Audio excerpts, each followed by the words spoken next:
That is Joe Biden's little brother, Frank, who works for a law firm. He's not a lawyer. And boy, oh boy, I think he's putting his brother in a very awkward place. And there are indications that his brother agrees with me. I want to bring in our historians, please. We've got Craig Shirley, Reagan biographer and presidential historian, and also Doug Weed, presidential historian and former advisor to President George H.W. Bush. Gentlemen, this looks like it could get very, very messy. Brother of the president saying, make an appointment, I'll come and talk to you. Craig, your thoughts on this? We've seen this kind of stuff before, haven't we?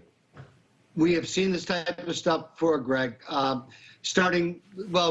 back to John Adams and his sibling problem, but more recently, Lyndon Johnson had an embarrassing problem with his brother, Sam Houston Johnson, selling access to the Johnson White House.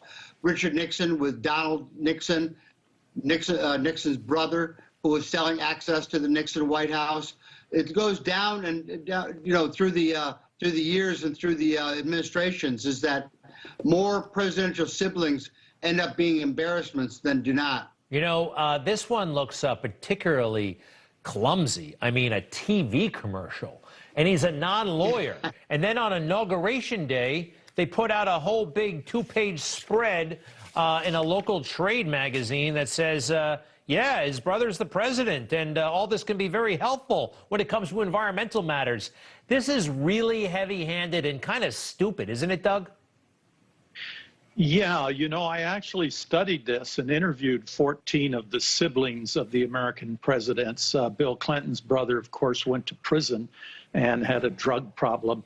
And the best that I could figure out what happens is, here's a little brother or big brother, and they're suddenly president of the United States, and they think, hey, wait a minute, I could tie my shoes before he could tie his shoes. I'm as smart as him. I'm smarter than him. And so they try to make it all up in a short period of time, and it leads to awkward moments. Another one we didn't mention was Billy Carter, who cut his deal with the Libyan lobbyists. So Billy Carter. I think we got a picture of him. By the way, Craig, I heard that, what was her name? Lillian, Jimmy Carter's mother, publicly said that Billy was the smart one, that he was smarter than Jimmy, but he was obviously kind of, well, with the beer and everything like that and the Libyans, a bit of an embarrassment. Well, the whole family, let's face it, Greg, was a little bit of an embarrassment. Ms. Lillian, the southern head of the Carter clan, Carter family. Billy, of course, with the Billy beer, and then later getting a $400,000 contract to sell access for Libya to the Carter White House. Is that then they had a sister who was a holy roller, evangelical, which wasn't bad, but at the time it just seemed a little bit too over the top. And in fact, their whole family seemed a little bit too over the top for most Americans to stomach. I'm gonna check this. I actually read something once. I think her name was Ruth. I could be wrong. Jimmy Carter. Ruth Stapleton. Yeah, Ruth Carter Stapleton. And I tell you the truth, I read an essay that she wrote a long time ago, and I thought she was terrific. That presidential sibling I actually like quite a bit. But let's face it, overall, the siblings, the kids, have been trouble throughout history. You know who has not been, contrary to recent popular belief? The Trump kids. They've been fantastic. I mean, they're not in trouble. They have careers. They're actually good at their jobs. And, you had the entire Washington, D.C. establishment breathing down their necks. Mueller could not get anything on these kids. And if there was something to get, I bet he would have found it. They text each other every day. They stay in close touch. They have positive attitudes. Ivanka says, I refuse to be bitter. I do have to leave you, Greg, with one very funny thing that Billy Carter said.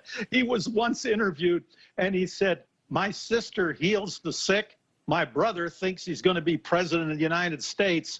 I'm the only sane one among them. Yeah, that's right. Hey, gentlemen, today there was the March for Life rally in Washington, D.C. on the Mall, I believe. It's interesting. Well, there looks like Pennsylvania Avenue, and I think they had a moment on the Mall. Last year, it wasn't just a bunch of people in the streets. It was the President of the United States came and spoke personally. And that was such a big, big deal when it happened. Even Republican presidents in the past, the most they would do is send a videotape message. How much of a loss do you think it is, Craig, for the right to life movement that President Trump is no longer there? Well, the inspirational leader of the life movement is now gone from the White House. There's no doubt about it. On the other hand, is that the pro-life movement for the last 10, 15 years, Greg, has found itself to be working very effectively at the state and local level. So while they're not going to get much done in the next year or two at the national level, they certainly will keep the sunlight on their issue, and that's good, that's important.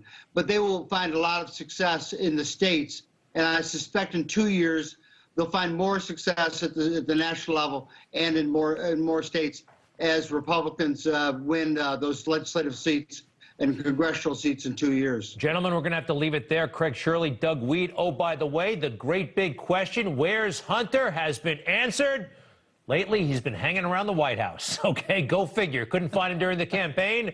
And now, yep, he's right there in the middle of it all. Thank you, gentlemen, very much. Thanks, Craig. You bet. Have a good one, and we will be right back.